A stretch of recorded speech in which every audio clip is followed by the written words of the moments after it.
Donc, le premier point de ce cours, c'est la distinction entre les approches qualitatives et les approches quantitatives. C'est un point très important parce que cela va permettre aux chercheurs de distinguer les designs possibles ainsi que les méthodes d'analyse de données adaptées pour chaque design d'étude. Donc, pour commencer, lorsqu'on distingue les approches qualitatives des approches quantitatives, on parle d'un ensemble de choses qui font la distinction entre les deux approches.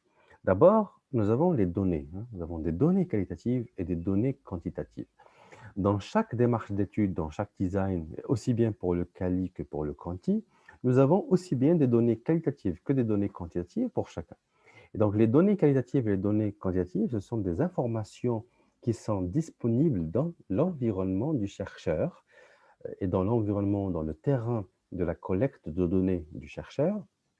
Et ce sont des informations qui se présentent d'une manière qualitative ou quantitative.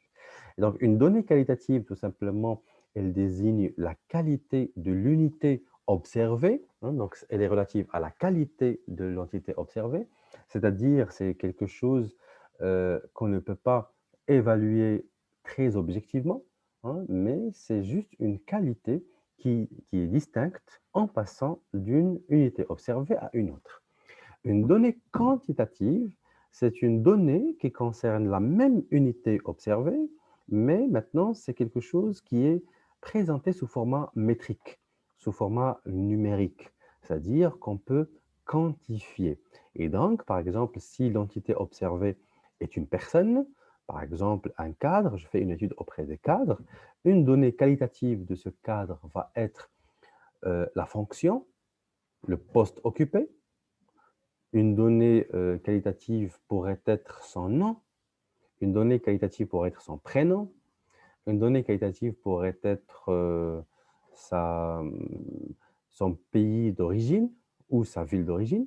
Et une donnée quantitative par rapport à la même personne pourrait être le nombre d'années d'expérience professionnelle qu'il a passé dans cette entreprise, son âge révolu en années, en jours, en mois, voire même en heures, le nombre d'heures de travail, etc.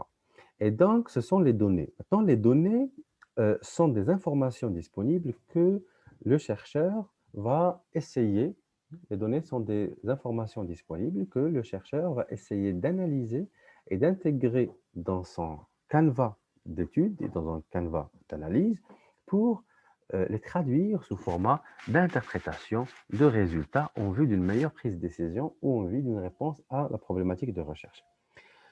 Les variables maintenant, ce sont des variables intégrées dans l'étude, c'est-à-dire que ce sont des concepts qui varient d'une personne à une autre, mais que le chercheur va analyser au regard de son projet de recherche. Et donc, lorsque je dis variable, c'est-à-dire c'est un caractère que le chercheur cherche à observer. C'est un caractère que le chercheur a conçu au préalable, c'est-à-dire avant même de commencer l'étude, il savait qu'il allait chercher à observer ce caractère, à étudier ce caractère. Donc, c'est un caractère connu. Et maintenant, lui, il va chercher l'évolution de ce caractère et la disparition, j'allais dire la disparité, plus ou moins disparité et la dispersion de ce caractère par rapport à l'ensemble de l'échantillon observé. Et donc, ce caractère, qu'on appelle variable, il va aussi varier de personne à une autre, et on distingue les variables qualitatives des variables quantitatives, ou le caractère qualitatif du caractère quantitatif. Et donc, une variable qualitative, elle va désigner la qualité ou une variable endogène, ou une variable latente, ou une variable difficilement observable, ou une variable observable, oui, mais qu'on ne peut pas mesurer, qu'on ne peut pas chiffrer, qui n'est pas chiffrable. Et donc, elle varie d'une personne à une autre, mais selon des modalités, et non pas selon des chiffres. Par contre, la variable quantitative, elle varie en fonction des individus, mais elle varie selon un point de vue quantitatif, c'est-à-dire il y a des grandeurs. C'est-à-dire il y a des grandeurs et il y a une possibilité de comparaison des grandeurs pour dire quelles sont les personnes pour lesquelles le caractère est plus intense et quelles sont les personnes pour lesquelles le caractère est moins intense. Et donc, c'est ça la différence entre variable et donnée. La donnée, elle se présente naturellement dans le terrain. La variable, c'est un critère que le chercheur a conçu préalablement et il sait qu'il l'analyse et qu'il va l'observer, observer sa dispersion par rapport à un échantillon donné. Par la suite, nous avons des méthodes qualitatives et des méthodes quantitatives. Une méthode qualitative, bien sûr, c'est un outil méthodologique, hein. C'est généralement un outil méthodologique qui prône l'exploitation et le traitement des données et des variables qualitatives. Et donc, une méthode qualitative, c'est un ensemble d'outils adaptés à la nature qualitative des variables et des données. Et donc, parmi les méthodes qualitatives et les outils qualitatifs, on a le guide d'entretien, l'entretien semi-directif, l'observation participante, l'observation non participante. Ce sont des outils de collecte de données. Nous avons des méthodes d'analyse de données qualitatives comme l'analyse lexicale, l'analyse de discours, l'analyse de contenu, etc. Nous avons des méthodes d'interprétation, interprétation subjective, interprétation in-depth, interprétation, bon, il y a différents types d'interprétations possibles et différents types d'analyses de cas, hein. Il y a l'analyse de cas, le cas unique, l'analyse de cas cliniques, etc. Donc, il y a énormément de méthodes qualitatives. Généralement, elles sont issues des sciences sociales, de la sociologie, de la psychologie, etc.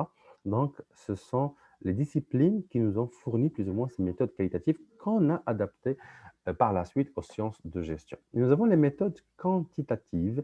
Et donc, les méthodes quantitatives sont des méthodes d'analyse, de traitement et de manipulation de données et de variables qui sont d'ordre quantitatif comme l'échantillon, l'échantillonnage, l'administration, le questionnaire, les types de questionnaires, la collecte de données quantitatives, le traitement de bases de données, les techniques d'analyse de données, comme ce que j'avais expliqué tout à l'heure, hein. Donc, nous avons les ANOVA, les régressions, les classifications, les regroupements, la modélisation par les équations structurelles, par la suite les analyses prédictives, le data mining, etc. Donc tout ça, ce sont des méthodes et des outils qui sont quantitatifs. Maintenant, une étude qualitative et une étude quantitative, c'est toute une étude qui va faire appel à une ou plusieurs méthodes. Donc, dans une étude qualitative, généralement, on va faire appel à des méthodes principalement qualitatives. Mais rien n'empêche qu'on puisse avoir une ou deux méthodes quantitatives pour compléter le sens dans le cadre d'une étude qualitative. Rien n'empêche que dans une étude globalement quantitative, qu'on fasse appel aussi bien à des techniques quantitatives qu'à des techniques qualitatives. Par exemple, un questionnaire quantitatif, je l'administre, donc principalement, je vais poser des questions sous format d'échelle de mesure, de variables. Mais rien n'empêche que j'intègre quelques questions ouvertes. Et donc, si j'ai quelques questions ouvertes, ça va être perçu comme étant un outil qualitatif, parce que quand même, c'est une ouverture et la personne va s'exprimer ouvertement, sans un canevas ou un cadre préalable. Donc, dans ce cas, j'aurais fait appel à un outil qualitatif dans le cadre d'une étude globale qui est majoritairement quantitative. Et donc, lorsque je parle de l'approche qualitative ou quantitative, là, c'est toute l'approche globale ou l'approche dominante, hein. Donc, on est dans une approche relativement dominante par rapport aux données, aux variables, aux méthodes et aux types d'études. Maintenant, comme j'ai dit, hein, donc il n'y a pas de critère qui permet une distinction absolue, hein, parce que tout chercheur, en principe, il va mélanger habilement des outils et des techniques relevant aussi bien de la phase qualitative que de la phase quantitative. Et donc, certains chercheurs ont illustré cela, hein, par ces propos, hein, que vous pouvez lire. Donc, pour nous aider plus ou moins à adopter une conception des choses, les données sont beaucoup plus présentes sous forme de mots que de chiffres, hein, selon Miles et Huberman. Ce sont des auteurs voilà, des études qualitatives principalement. Donc, eux, ils disent pour vous aider à distinguer, donc c'est beaucoup plus les mots. Hein. Lorsqu'on va analyser des mots, on est dans le quali. Lorsqu'on analyse des chiffres, on est dans le quanti. Yin aussi, qui est aussi un auteur de quali principalement. Donc là, il parle des preuves hein, qui sont de nature quantitative ou des preuves hein, qui sont de type qualitatif, hein, pour parler des données hein, qui se présentent dans la nature. Évrard, qui est un peu plus quantitativiste, mais bon, qui est spécialisé beaucoup plus en marketing et dans les expérimentations. Lui, il a parlé de données qualitatives lorsqu'il parle beaucoup plus d'échelles de mesure nominales et ordinales, hein, c'est-à-dire des échelles non métriques. Mais malgré cela, euh, il a rapporté que les données qualitatives peuvent aussi être mesurables dans le cadre d'approche globale qui est quantitative. Parce que quand même, lorsque je parle d'échelle de mesure, on est dans des dispositifs qui sont quantitatifs. Mais malgré cela, on peut faire appel à des données qualitatives dans des dispositifs qui sont à dominante quantitative, comme je viens de le dire. Donc, il y a aussi d'autres auteurs qui ont illustré cela hein, par dire que la, la nature des données ou la nature des approches qu'on va adopter est beaucoup plus tributaire de la perspective de recherche et du chemin de construction de connaissances du chercheur. C'est-à-dire lorsque le chercheur vise plus ou moins l'exploration, il serait davantage amené à faire appel à des données qualitatives, parce que c'est normal, ce sont des données qualitatives qui permettent de nouvelles découvertes. Par contre, lorsqu'on cherche à vérifier, forcément, on va être dans une perspective beaucoup plus quantitative. Donc, lorsqu'on cherche à vérifier, il faudrait mesurer pour savoir jusqu'à quelle mesure l'observation peut être généralisée ou pas, et dans quelle mesure l'observation est valide ou pas pour dire qu'elle existe. Et donc, forcément, lorsqu'on est dans la phase de confirmation, forcément, on va faire appel à des démarches beaucoup plus quantitatives.